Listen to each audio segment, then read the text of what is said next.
பொண்ணு ஸ்பேஸ்ல இருக்கவங்க பார்த்து ஷாலினின்னு ஒரு பொண்ணு. அது வந்து ஒரு நாள் வந்து ஸ்பேஸ்ல பேசிச்சு. என்னால வந்து திமுக ஆட்சியில இருக்கவே முடியல. சேஃபாவே இல்லன்னு சொல்லி ஸ்பேஸ்ல ஒரு நாள் அந்த பொண்ணு அழுது சீன் போட்டுச்சு. நான் இப்ப வந்து அந்த பொண்ணுகிட்ட கேட்கணும். என்னைக்காவது ஸ்பேஸ்க்கு வந்துச்சுன்னா ஷாலினி கிட்ட, டிவிகேல ஷாலினி கிட்ட, "இப்போ உங்க அண்ணா ஆட்சியில வந்து சேஃபா இருக்கீங்களா? இப்படி ஒரு சம்பவம் நடந்துச்சு. என்ன பண்ணீங்கன்னு?" அந்த பொண்ணுகிட்ட வந்து கேட்கணும். இன்னொன்னு அந்த மெடிக்கல் மிஸ்மேனேஜ்மென்ட் வந்து நடந்ததுல, திமுக ஆட்சியில வந்து சப்போஸ் இந்த மாரியான ஒரு மெடிக்கல் மிஸ்மேனேஜ்மென்ட்ல இவ்வளோ பெரிய ஒரு இஷ்யூஸ் ஆயி, தன்னெழுச்சியா வந்து ஒரு பெரிய ஒரு போராட்டம் நடந்துச்சுன்னா, ஒரு சீனியர் மோஸ்ட் மினிஸ்டர்ஸ வச்சு தான் ஹேண்டில் பண்ணுவாங்க. நீங்க வந்து தெரியும் தூத்துக்குடியில கவின் ஆணவ படுகொலை அப்ப வந்து பாத்தீங்கன்னா, பெரிய சீனியர் மினிஸ்டர்ஸ் வந்து அனிதா ராதாகிருஷ்ணனோ, கீதா ஜீவனோ இருந்தப்பயுமே, நேரு தான் வந்து அந்த இஷ்யூ வந்து ஹேண்டில் பண்ணாரு. அவங்க வீட்டுக்கு போய் பேசுனதுலருந்து எல்லாமே ஹேண்டில் பண்ணாரு. ஸோ சீனியர் மோஸ்ட் மினிஸ்டர்ஸ வச்சு ஏன் ஹேண்டில் பண்றாங்கன்னா, அது டைரக்ட்டா வந்து சிஎம்மோட இன்வால்வ்மென்ட் இருக்கணும். சிஎம் வந்து டைரக்ட்டா ஃபாலோ அப் பண்ணணும்னு சொல்ட்டு. இன்னைக்கு வந்து ரமேஷ் வந்து மினிஸ்டர் போயிருக்காரு. ரமேஷுக்கு வந்து அந்த இஷ்யூஸ் வந்து எப்படி ஹேண்டில் பண்ணணும் அப்படின்றதே அவருக்கு தெரியல. அவங்க கிட்ட எப்படி பேசணும்னு அவருக்கு தெர்ல. ரொம்ப ஒரு மாரி எத்தன பேர் நோட் பண்ணீங்கன்னு தெர்ல. அந்த மினிஸ்டர்ன்ற தோரணையில பேசினாரு. இது எனக்கு ரொம்ப ஒரு பக்கம் கடுப்பாச்சு. இன்னொன்னு பர்வேஷ் நேத்து நைட்டு வந்து அந்த மாற்றுத்திறனாளி பெண் வந்து அ போய் ஹாஸ்பிட்டல்ல அட்மிட் ஆயிருக்க பெண்ண வந்து போய் பார்க்க போனாரு.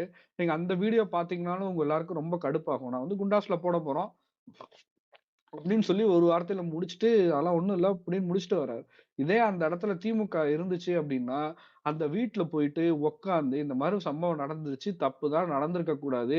நாங்க இதுக்கு தைரியமா இருங்க. திமுக அரசு உங்க கூட இருக்கும். உங்களுக்கு எல்லா வகையிலயும் நாங்க சப்போர்ட் பண்றோம். அப்படின்னு சொல்லி அவங்க இடத்துல போய் அவங்க கிட்ட உட்கார்ந்து பேசி அவங்களுக்கு என்ன தேவையோ அத பண்ணி குடுத்து திமுக வந்திருக்கும். இன்னைக்கு நீங்க அந்த வீடியோ மட்டும் தயவு செஞ்சு யாரா இருந்தா பாருங்க. பர்வேஸ் வந்து அவ்வளோ தோரணையா பேசிட்டு போறான். இந்த மாரி அதெல்லாம் குண்டாஸ்ல போட்டுருவோம். நீங்க கவலைப்படாதீங்க அப்படின்னு ஒரு வார்த்தையில முடிச்சுட்டு போறான். அந்த இவ்வளோ பெரிய ஒரு தைரியம் வந்து யார் குடுத்தது? இந்த மாரி வந்து என்ன பண்ணிற முடியுன்ற தைரியம் தானே! ஆனா, இப்படியே வந்து போராட்டங்கள் நடந்துகிட்டே இருந்துச்சுன்னா, இந்த ஆட்சி வந்து கலையறத வந்து யாராலும் தடுக்க முடியாது. இன்னொன்னு இந்த நர்ஸோட விஷயத்துல வந்து முழுக்க, முழுக்க, முழுக்க, முழுக்க வந்து டாக்டர்ஸோட மிஸ்மேனேஜ்மென்ட். அது இப்ப கவர்ன்மெண்ட் டாக்டர்ஸ் அப்படின்றனால, இப்ப வந்து நான் விசாரிச்ச வரைக்குமே என்ன சொல்றாங்கன்னா, இவங்க வந்து எப்படி வந்து ஆக்ஷன் எடுக்கிறதுன்னு ரொம்ப யோசிச்சுட்டு இருக்காங்க. ஏன்னா, இன்னைக்கு ஆக்ஷன் எடுக்கிறப்ப, நாளைக்கு கவர்ன்மெண்ட் டாக்டர்ஸ் வந்து ஒரே பெரிய புரொடெஸ்ட்க்கு வந்து பிளான் பண்றாங்க. அது கவர்ன்மெண்ட் டாக்டர்ஸ வந்து பகச்சுக்கிட்டு அரசுக்கு வந்து பெரிய ஒரு பாதிப்பாகும். அதனால பேலன்ஸ்டா வந்து இந்த பிரச்சனைய வந்து காம்ப்ரமைஸ் பேசணும் அப்படின்னு தான் நெனச்சுட்டு இருக்காங்க.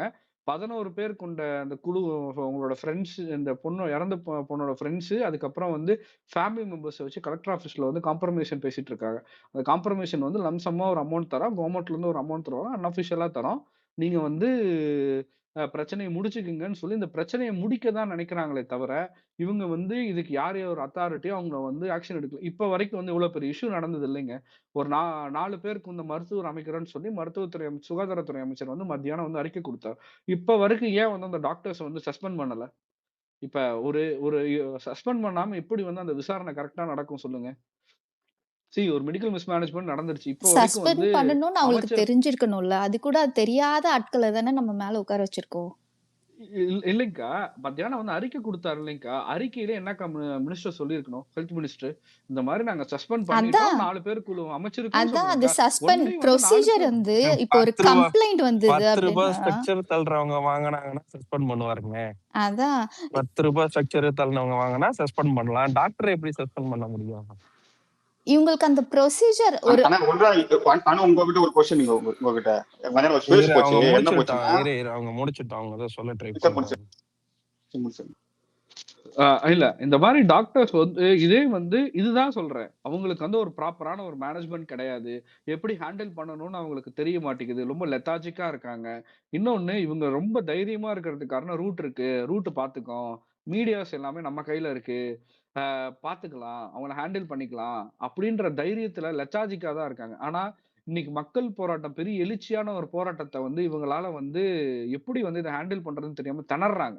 ஏன்னா, நேத்து வந்து அந்த சூலூர் அந்த பெண்ணோட இதுக்கு வந்து பார்த்தீங்கன்னா, நைட்டு வந்து புரொட்டஸ்ட் நடக்கிற வரைக்கும், இது ரொம்ப போலீஸ் வந்து லெதார்ஜிக்கா இருந்தாங்க. வெளியில பெருசா இஷ்யூ நடக்கல. நம்ம சைலன்ட்டா முடிச்சிடலாம். எப்படி வந்து ஏற்கனவே வந்து அந்த ஒரு சக மாணவனையே வந்து கொன்னு புதைச்சத வந்து ஒரு பெரிய இஷ்யூ ஆகலையோ, அதே மாரி இது இருக்கு. நம்ம சைலன்ட்டா முடிச்சுக்கலாம்.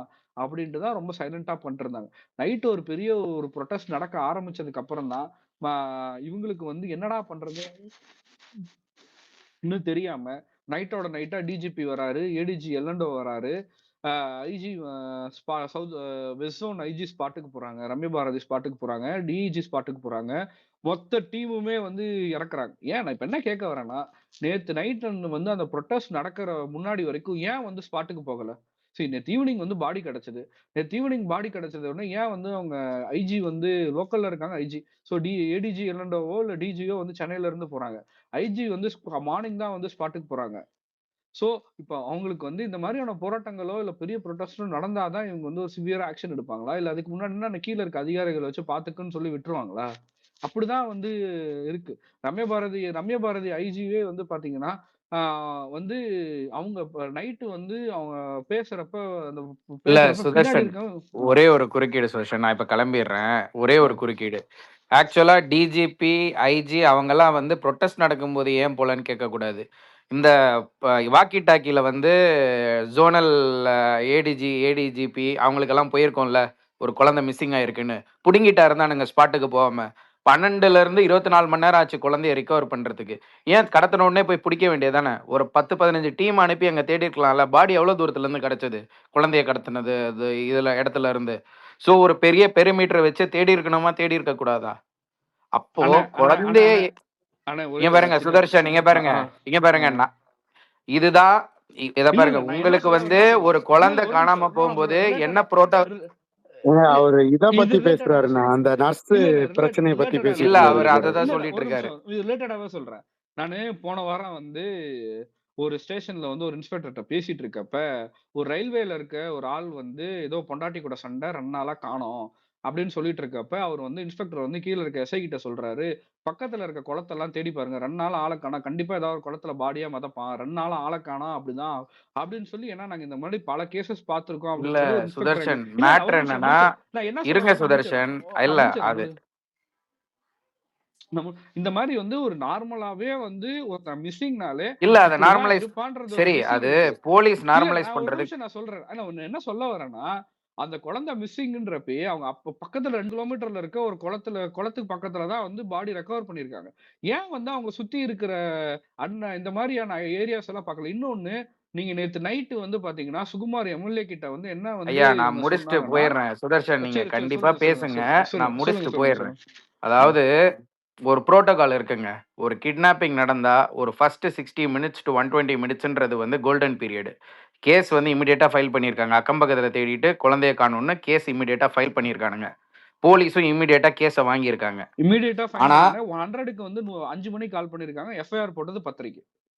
சரி, ஓகே. அப்ப எஃப்ஐஆரும் டிலே ஆயிருக்கு. ஆனா வந்து கேஸ் அக்செப்ட் பண்ணியிருக்கானுங்கல்ல. கேஸ் அக்செப்ட் இவங்களுக்கு வந்து இமிடியேட்டா தெரிஞ்சிருக்கு 100க்கு அடிச்ச உடனே. ஸோ எஃப்ஐஆர் போட்டது 5 மணி நேரம் டிலே. ஓகேவா? அதுலயே அந்த கோல்டன் பீரியட் போயிருச்சு. வெறும் 2 கிலோமீட்டர் ரேடியஸ்ல தேடி ரெஸ்கியூ பண்ண வேண்டிய பொண்ண 12 மணி நேரத்துல இருந்து 24 மணி நேரம் ஆயும் புடுங்க முடியாதவனுங்க தான் இன்னைக்கு டிஜிபி போய் ரீல்ஸ் போட்டுட்டு இருக்கான். அவன் ரீல்ஸ் போடுறது தான் அவன் டிஜிபி ஆயிருக்கானா? ஏன்டா 12 டு 24 மணி நேரம். இங்க நான் இருக்கிற ஊர்லயுமே குழந்தைங்க மிஸ்ஸிங் ஆகும். ஓகேவா? உடனே ஏம்பர் அலர்ட் அடிக்கும். எல்லா ஊர்லயும் இருக்கிற காவல் நிலையங்கள், எல்லா ஊர்லயும் இருக்கிற காவல்துறை வந்து தேட ஆரம்பிக்கும். இது ஹைவே பேட்ரோல் எல்லா போலீஸ், இங்க வந்து பல ப்ரொவின்ஷியல் போலீஸ் இருக்கு, எல்லாருமா சேர்ந்து அந்த ஃபுல் ரேடியஸையும் தேடுவாங்க. மொத்த சிட்டி லாக்டவுன் வந்துடும். இப்போ வந்து ஒரு சிட்டி டொரண்டோ சிட்டியில் ஒரு குழந்தை மிஸ் ஆனால் டோட்டல் சிட்டி லாக்டவுனுக்கு போயிடும். அந்த குழந்தைய கண்டுபிடிச்சி தான் மறுவேலை. இதுதான் எல்லா ஊர்லயுமே புரோட்டோகால். ஓகேவா? குழந்தைய ரெஸ்கியூ பண்ணணும்னா மாம்சே நான் கூடுதலா நீ சொல்றதுக்கு ஒண்ணு சொல்லிக்கிறேன். இவனுங்க எந்த அளவுக்கு இதுவா வேலை பண்ணிருக்காங்கன்னா, அந்த குழந்தைய இந்த மாதிரி பண்ணவன் எல்லாத்தையும் முடிச்சுட்டு அடுத்த நாள் கூட இவனுங்க கூட சாவகாசமா தேடி இருக்காயா. சாவகாசமா தேடி இருக்கான் குழந்தைய காணான்ட்டு. இவனும் யாரு பண்ணவனும் கூட சேர்ந்து தேடி இருக்கான். இப்ப நீ சொல்றல்ல அந்த கோல்டன் பீரியடு இந்த இதெல்லாம் நீ சொல்றல்ல, ஆக்சுவலி நீ அந்த சைட் வந்து என்ன மாதிரி சைட்டுன்னு நான் சொல்லல. அந்த பகுதி எம்எல்ஏ சொல்றாப்புல அங்க வந்து ஆல்ரெடி 2 கொலையோ என்னமோ நடந்திருக்கு. இல்லாம ஆக்சிடென்ட் நடந்திருக்கு, மர்டர் நடந்திருக்கு, இது எல்லாத்தையும் அவனே சொல்லிட்டு சூசைடு நடந்திருக்கு. இது எல்லாம் இங்கே நான் நடந்திருக்கு. முடிச்சிடறேன். நான் இப்ப போயிருவேன்யா, நான் முடிச்சிடறேன். கரெக்ட் தான் மாம்ஸ். இப்ப நீ நல்லா நோட் பண்ணு. ஃபர்ஸ்ட் பாயிண்ட் 5 மணி நேரம் கழிச்சு தான் எஃப்ஐஆர் போட்டிருக்கானுங்க. கோல்டன்